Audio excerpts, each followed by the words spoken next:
Well, recently we received a question that I think many people would like to ask. And it has to do with Christ's teaching on the subject of loving our enemies. This is a toughie, but we need to look at it realistically. So here's the question as we received it. Recently, I've been struggling with Christ's teaching on loving my enemies and praying for those who persecute me. I've been getting picked on, and I find it so hard to forgive them when there is so much hatred within me. How do I go about forgiving and loving someone that is so mean to me? It just doesn't make sense to me. Well, I can fully understand the dilemma that you find yourself in. I think part of the problem is the use of the word love. When we think in terms of loving people, I think we're usually thinking in terms of having warm feelings about them, being emotionally drawn towards them.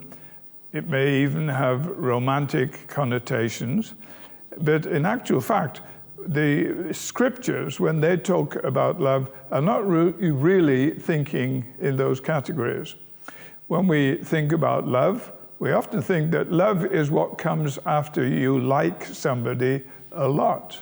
But in actual fact, the scriptures teach us that God so loved the world that he gave his only son, but that didn't mean that he liked the world such a lot. In fact, he detested what had happened to his world, and yet he chose to love it.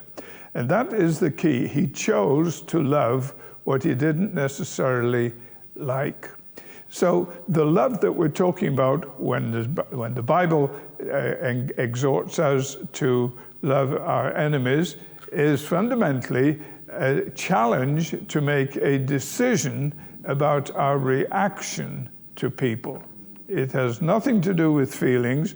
It has nothing to do with emotions. It has nothing to do with romanticism. It has to do with concluding that my attitude to a certain person has to fit into a certain category.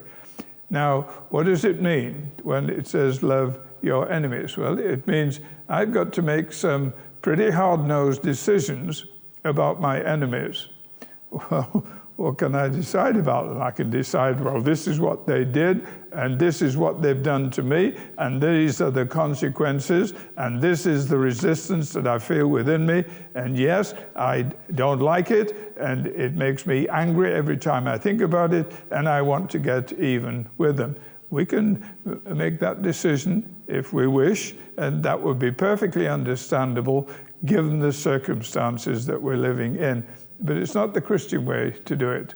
The Christian way says we make an entirely different set of decisions. We develop an entirely different attitude towards the people who have wronged us.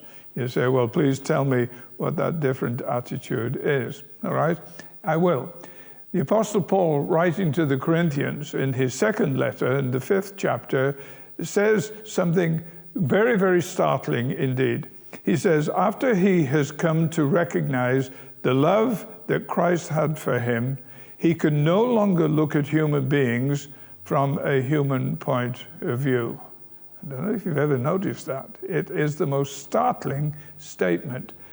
Now that I recognize, Paul says, in effect, now that I recognize the fact that Jesus loved me enough to die for me, I cannot look at people from a purely human point of view anymore.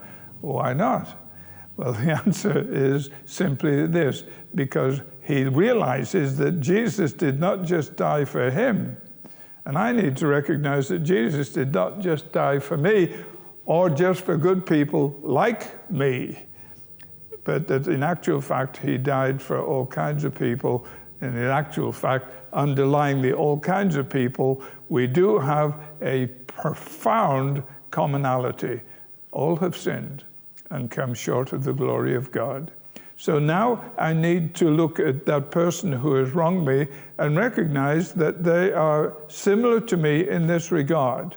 He's a sinner and I'm a sinner. His sins are pretty obvious, mine are not quite so obvious. The second thing I need to recognize about that person is this, that he is loved by Christ. In the same way that Christ loves me, Christ actually loves that person as well. And the third thing I need to recognize is this.